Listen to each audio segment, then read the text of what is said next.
Hello and welcome to Not the Shop. We are on a road trip and you maybe recognize this beautiful vehicle here. Hi, Sean. Hey, guys.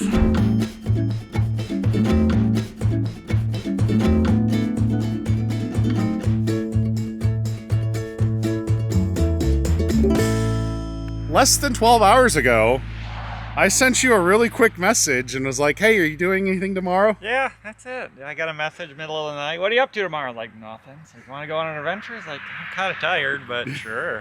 Yeah, this was not a plan. It was just I was on Facebook Marketplace and I found something that I absolutely had to have. I love, and the price, I couldn't argue with. Yeah, all I told you was turbo, Yep. pop-up headlights, Yep.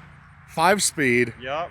signature like full Tron style sort of taillights. Yep. So, Yeah. you know me enough. What do you think? Like, you instantly are thinking Japanese. Yeah, it's got to be a JDM something rad. So probably 90s. Pop-up headlights have to be 90s.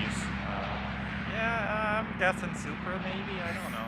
I do really love the third gen Supra. Yeah, but you don't find those cheap fast. So No. they're usually not out there. But I don't know. We'll find out in a little bit. So yeah, we've got a 200-mile drive to the car. They said all it needs is a battery. That's it. Just a battery. That's all it could be, is a battery or everything else. So all I have is a battery. And to give you a hint right now before I reveal how much I actually spent on the car, the battery was almost as expensive as the car. Oh, crap. I don't know what we're getting then. I mean, it's perfect to go 203 miles in, right? Yeah, I'm good for that. I got a tow strap. We're good. I mean, this thing is pretty awesome. Yeah. I thought about roadblock, so that way if I break down, you could push me off the road, but I mean, Yeah, no. that can push me off the road too. Yeah, we're good. We can put So, it yeah. we got a lot of miles to go, so join us for this really fun road trip. I can't lift things still, so I'm buying stuff. This is an expensive surgery.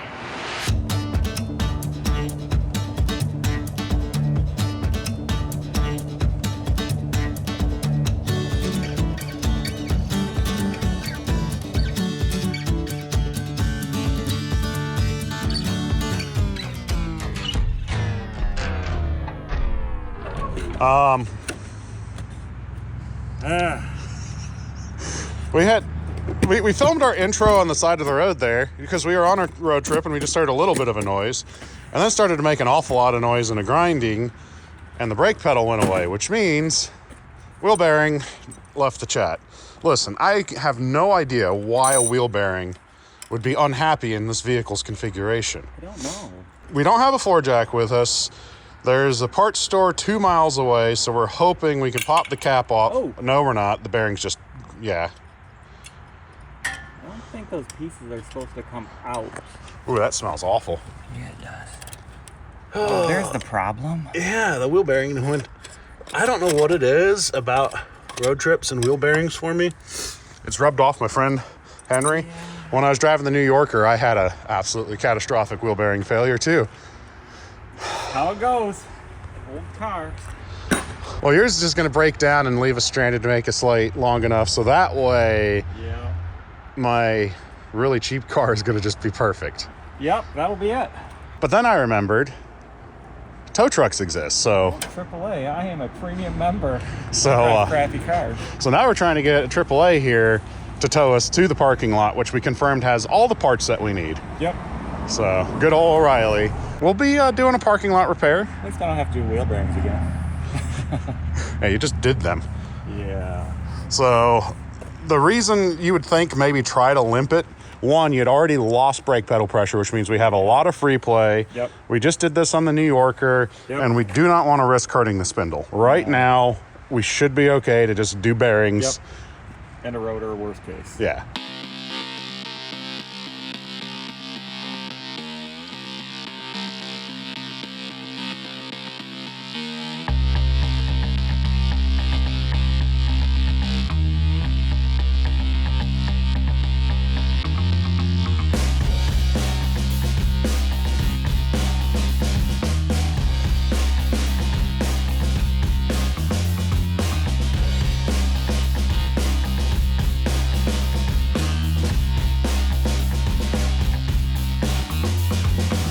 We are Almost done there. We got it packed. We changed the outside race end bearing. Inside bearing is new, but that inside race was good, and it's got, what, 100 miles on it? Yeah, about that. So I'm going to run in and get the right front outer, because your bearings were plastic shell. Plastic shell on it, so, I mean, they were good. I was just swapping the rotors for a little bit of pedal vibration, and, I don't know, looked good to me, but I guess everything looks good till you're broke down on the side of the road. Exactly. So we will preemptively change just the outside, because it's a really quick, easy change, and could potentially leave us stranded.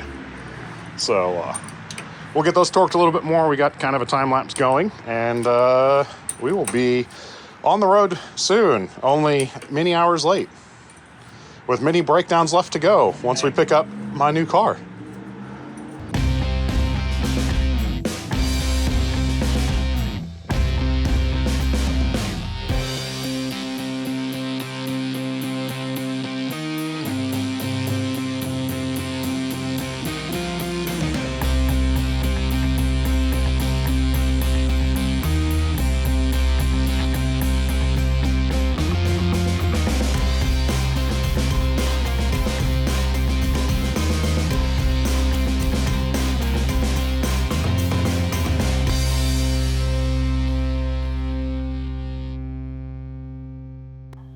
All right, Sean, what do you think?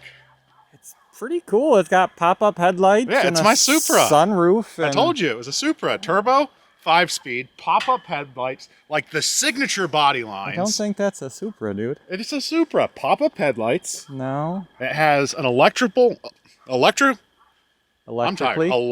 adjustable suspension, Thames. Okay. All right. We can go soft, firm, hard, or probably just soft, normal, and hard. I don't Yeah. sport. You know, it's got all of that. It's got the little spoiler in the back. This one's a rare option. It's got the sunroof instead of a target top. It does have some graphics on it. It's looking. It says turbo. It says turbo. It's got a turbo. 4 wheels. 4 wheels. Look at this. That is a turbo. We got the turbo. I'm not sure why, but they did a modification where they mounted it sideways. That's a turbo. 12. I don't think a Supra is a 12 valve, is it? It's a 2-liter. That's a 4-cylinder. That's not a Supra. That's a 4-cylinder. This is a Supra. No. We got a radiator in it, turbo. I don't see the NOS. We'll find the NOS later. All right. But it's a little overgrown, but we're going to try to get it running. It was potentially just a battery. It's dark. You kind of ate up a little bit of, you know, like our goal of driving in the daylight with the wheel bearing problems. My so stuff broke. we're out of time a little bit to try to get it running. Crank it up. See if it'll start. Well, let's get the battery in it and look it over real quick, and then we'll give it a go. All right, sounds good. Let's go. All right, go ahead and try it now. All right. Whoa! There we go. Look at those lifters.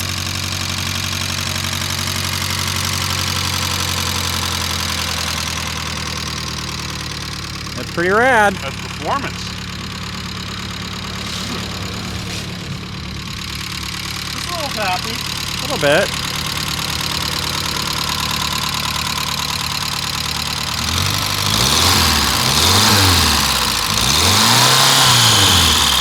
Ooh, I hear a turbo whistle.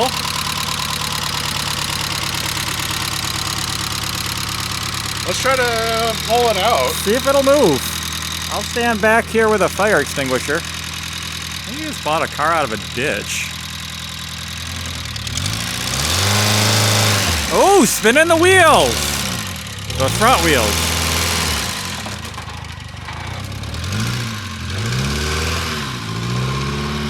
Heck yeah! Look at that. Got one brake light. I mean, we could drive it home with one brake light. That's all you need. There's a whole song about that. Yep. No, that's one headlight. No, I'm pretty sure it's brake light. Yeah. So currently, we have no temperature, no oil pressure, or no fuel. Huh. I think the cluster's bad. I'm gonna hope on that, but look at it. It does all the things. It's got turn signals. Is it adjustable? Oh, it is adjustable. The whole binnacle moves with it. Oh, that's so crazy. That's cool. Alright.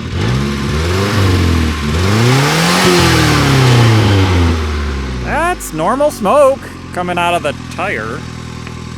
But hey, pull up a little bit. You might have a hole in the gas tank. Yeah, that's what I'm noticing here.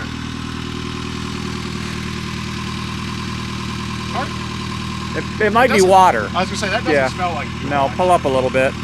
There's a little bit in the back too.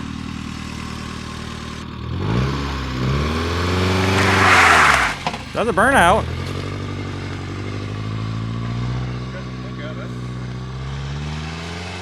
Gas or oil? Smells like gas. That's gas. Mm-hmm. Smells like old gas though. Yeah, it does. Very. Yeah, it was the old gas. Oh, we gotta wear it poured out like that all over the engine. Yeah, that is gas, but it's not leaking anymore. It was probably the part that sprayed. Oh, no, it's leaking a little bit. Shine your light down there. It's coming down like the top. Of the gas tank? Yeah. Alright. Yeah, it probably blew a sender. One of the lines up there rusted. Yeah, the top of the fuel tank is probably the culprit. Darn it. Thought all I needed was a battery, man. Hey, do you like the brake rotor? Ooh, vented. Damn. Those drilled? Those are drilled all the way. Is that aftermarket? No, that is, I think, factory.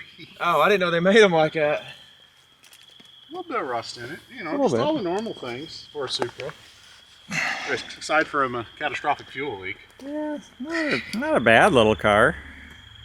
Because the shifter is one of those, you put it in first and you could be first, second, third, fourth, fifth, reverse, Fair enough. Egypt. Fair enough. Could be in any one of those potential gears all at once. Yep. It is odd though.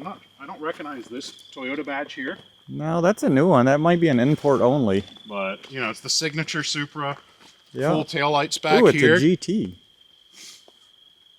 Listen. Oh, this is it right here. Oh, Impulse. Which this 100% was, considering 20 hours ago, Yeah. I was like, hey, can you be here in the morning? Let's go get it. And we would have driven it home into the dark if it wasn't for a life-threatening fuel leak. Yeah. Like, there's small dribbles and there's dumb, silly things that we'll do to just make it happen. But That's a bit much. the 2-pump brakes Yeah. and the gallon-a-minute fuel leak, Yeah. Probably too much. I'll be back with a trailer. But I can drive it on the trailer at Drive least. around the trailer. All right, grab your key if you haven't already. And you might be able to get back home, but that's a lot of fuel costs. Stop every 5 minutes at a gas station. You might get home tomorrow. Right. Gas station. And might be on fire at some point during the trip, that's too. true. Well, we've made it back to the shop, and it wasn't in a exciting drive home in a car that's just been parked in the tall weeds. Why do we have this car? Well, first off, let me address, obviously this is not a Toyota Supra. Anyone who owns a third generation Supra has had a lot of people make the joke, nice Ford Probe. If you haven't figured out, this is a Ford Probe. I thought it'd be kind of fun, and why did we buy it? Well, I've still, in the surgery recovery, have not been able to come to the shop, which has given me way too much time on Facebook Marketplace, which resulted in me at 10 o'clock at night finding this listed for $450. I sent a message, it was still available. The guy really needed to sell it quickly and said if I could show up that night, I could have it for $200. Well, I couldn't show up that night because it was 3 hours away and it was 10 o'clock at night. So I told him, hey, I will send you $325 and I'll be there tomorrow to pick it up. Deal was made. I called up my friend Sean, who drove down from Chattanooga, and well, that's where our whole adventure started and got you caught up to where we were at. Left us broken down and me coming back with a trailer. So it is here now, and let's talk a little bit about the Ford Probe. Now this particular one is its first generation, a 1989 Ford Probe GT, the top of the line. Turbo 4-cylinder, made 143 horsepower, made really good torque, had an intercooler, and the chassis was based on the Mazda MX-6 platform, and it is a Mazda engine. Very reliable, they're known to go for lots of miles, and handle surprisingly well. Now, one thing a lot of people don't realize, this was meant to replace the Ford Mustang. They saw sales numbers slumping in the Fox body Mustang through the 80s. They were coming off of the gas crisis, the emissions crisis. They were having problems getting a V8 to run clean. They used a lot of gas. Their sales were falling through the floor. So they started looking at competitors, what competitors were having really good success with, and kind of, I won't call this a hot hatch because it's obviously too big to be one, but they saw the two-door front-wheel drive kind of little sports cars selling really well, so they started to develop this platform. Now we know the Mustang did survive the cutting block, and the Probe was what eventually went way of the dodo, which is, you know, kind of sad. That left Ford without a fun, sporty front-wheel drive car for a very long time until the Focus ST and some of the cars of the recent years have shown up. What's really interesting, the Mercury Cougar in the late 90s is actually essentially the Ford Probe. They had all of the chassis developed, they didn't want it to go completely away, and they figured they did not need two-door sports cars in their showroom, so they kept the Mustang and gave Mercury the Probe as the Cougar. Now, also, some of you may be familiar with me that I have a really hard time naming projects sometimes. This one, thankfully, it came with its own name, Impulse, because it was an impulse buy. I saw it and owned it within 15 minutes. Now it was dark and we really did not get a good chance to walk around and see exactly what we purchased in Tennessee, so let's do that. Let's drink in.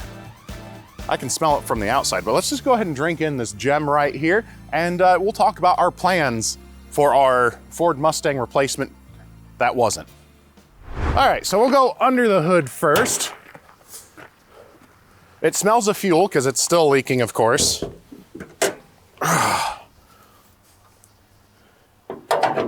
And there is our 2.2 liter Mazda-based turbo 4-cylinder. It's a cute little turbocharger here. We've got fire hazards pre-built in. Not only does it leak fuel, it comes with kindling ready to go. And that's kind of the engine bay. We've got our intercooler here. I actually thought originally that this engine was non-intercooled, but there is a cute little intercooler there. It's got a flapper door style airflow meter, and that's kind of the engine bay. What is really neat is on the hood, you have those big old humps, and you have these weird things sitting on top of the shock. So I made the joke when we first was looking at it that it had TEMS, like a Toyota Supra. It's not TEMS, Toyota electronically modulated suspension. It's Ford's own version of it, but it does have adjustable shocks. You press a button and you have 3 different ride modes, which is kind of crazy to think. They started using that in the 80s. It disappeared for a while, and then it became a supercar thing to have. And you had that in the Supra, and you had it in a Ford Probe in the 80s. So we can come on inside. It's got a lot of really cool technology in here, but it is showing its age. It's got 212,000 miles. Our headliner is just in tatters. The sunroof, does it work? This might be dangerous. Okay, sunroof opens. And that rubber seal is still soft, which is impressive. I probably should leave this open for a while. But we'll go ahead and close that. Not black ice. That's probably why the interior stinks. Clearly, black ice is the superior little tree. Glove box. We've got a patch kit that is more for a bicycle. That would not be very good for a car tire. We've got the Ford Auto File. Has a wonderful fragrance, but we've got the original owner's manual. I am ready to compete in Radwood here. This is the original owner, sold in Tennessee. They're trying to reach her about her extended warranty. They now have peace of mind, how to operate it, the maintenance log, the Firestone tire. Man, look at that. How to control the sound system. This is like a perfect handbook. We'll hide the registration again. Don't want to show personal information. The original metal plaque. People have my key code now if you guys want to steal it. That's unreal. I did not expect a $300 car to have this complete of a ownership record. Of course, you got some napkins, some more tire patches, some light bulbs, but nothing too alarming there. The radio, unfortunately, has been forcibly removed, breaking the trim. Not sure what would work there. Full complement of AC. This is a trip computer. I believe it's supposed to display on this LED or LCD back in this era, and that's unfortunately dead. But we got distance to empty, external temperature, elapsed time. I don't know what the ETA is, average speed, average economy, instant fuel economy. Just a lot of really cool information. Your turn signals actually don't live on your steering column. They live here. Oh wait, no, am I lying? No, your turn signals are here on your left. This is your cruise control, but they still don't live on the column. So you got your bright controls, you got your turn signals, cruise. That was an interesting noise. Wiper controls, rear wiper controls. Like, it's a really cool thing. And like we were looking at originally, the whole binnacle and steering column move together, which is just a real nice thing that you're able to maintain your visual line of sight as you're going up and down. One thing that we will have to address at some point is we're currently in gear, but we can visit every other gear at the same time. The whatever bushings or rods work on this shifter don't work anymore. Some of the other presents that we've gotten with this car: random wire, Deadpool, Sweet and Sticky Mutant Super Soda, which are earbud. Do you want to try these on? You're good? Okay. Other than that, we've got our leftover exterior. It is amazing how much this just kind of has a Supra feel to it.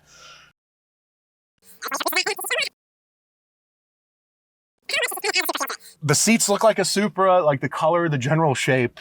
There's a reason people kind of always poke fun at the Probe being a Supra. So it needs a lot of cleaning and headliner, but it's not an awful place to be. No, it's kind of awful. But let's go to the trunk. Let's see what's in the back, and then we'll talk about what we're going to do with it. Now, before we open it, those aren't raisins. That's a lot of mouse poo. Thankfully, we don't have to worry about that right now. Rear shocks are gone, but we talked real quick, again, outside originally, that we have a spare. What is funny is the brake rotor. Actually, it's a metal rotor that screws in to give the appearance of really big brakes. We've got a spare set of intercooler piping, and then they have recently done a full tune-up to it. So other than that, like, we have a full rear interior. We've got the spot to put the rear washer fluid. The rear taillights sadly are cracked. We'll let this drop because the shocks are gone.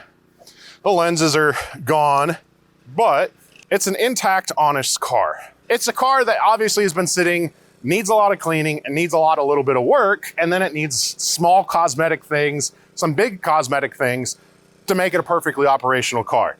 I didn't initially have a plan when I bought it. It was like, hey, that's a cool car. Let's do a funny bit and call it a Toyota Supra. Now we've got Project Impulse, and I really want to do something that I've seen some of you comment when we were talking about doing cheap builds or things like that on most every YouTube channel. Every budget build becomes tons of sponsored parts, tons of everything, and it's not a fully relatable thing. I remember when I was 14 and got my first turbo car and all of the just kind of weird things I did because I had no money to make it work. That's what this car is going to be. We're not cracking open a big checkbook on this. We're $325 into the car. My plan is we are going to clean everything we can. We're going to paint everything that we can. It's all going to be budget. It's used parts that we find on Marketplace. It's whatever we can do. We're going to go to Joann Fabrics. We're going to find whatever fabric that looks right, that's on clearance, and we're going to put a headliner together ourselves. My goal is no more than $2,500 total in this car, and have it running, driving, and ready to go to Radwood as something really kind of cool and a little preservation of history. It's not a good enough car to be a collector or anything like that. We are going to make it a 16-year-old's first, tuner car, something really fun and cool. So that's the plan. If you got some ideas for modifications we should maybe do to it, comment below. If you've got a better name than Impulse, which you won't, comment down below. So while Jared's busy recovering from sinus surgery, he makes questionable choices and buys 89 Ford Probes. We got a lot of cars to work through, so we'll have this thing popping up a little bit in between while we're waiting on parts and other stuff. And I'm actually really excited about doing something that is not going to break the bank account, because Try Hard kind of did. But appreciate you guys, as always, hanging out with us as we go on crazy adventures. And no, we didn't drive it home, but we are back in Georgia with it, ready to do some budget modifications and make this something really cool, just like you guys are going to do at home. I'm Jared, reminding you guys to always make questionable choices, unless it's a catastrophic fuel leak. Just that's stupid. Don't drive it. Just get the trailer and bring it home. We'll see you.